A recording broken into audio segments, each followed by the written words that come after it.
नमस्कार प्रेक्षकांनो, अपूर्वाने घेतलेल्या खूप मोठ्या निर्णयामुळे या शशांकचा तसेच कानेटकरांचा आनंद गगनात मावेनासा झालेला आहे. स्पेशली हा शशांक तर कावराबावरा झालेला आहे.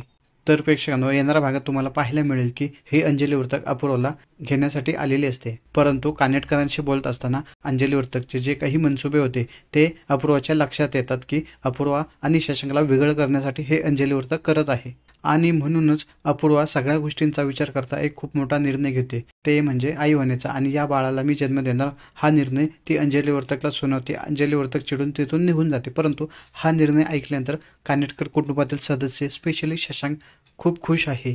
त्याला काहीच सुचत नाहीये की मी काय करू म्हणून. रूममध्ये आल्यावर बाळासाठी जी काही काळजी घ्यायची असते ती आताच घ्यायला लागतो. हे कपाट खूप हलतंय, आपण बदलूया. हा टेबल खूप मोठा आहे, बाळाला लागेल, हा आपण बदलूया. या सगळ्या उंचीच्या गोष्टी आपण घरातून बदलूया. या गोष्टींचा बाळाला त्रास नको. अजूनही बरंच काही तो खूप बोलत असतो. त्याला बाळासाठी काय करू आणि काय नको हे समजत नाही. आणि या निमित्ताने कानेटकर कुटुंबातील जुनं वातावरण पुन्हा एकदा आपल्याला पाहायला मिळणार आहे.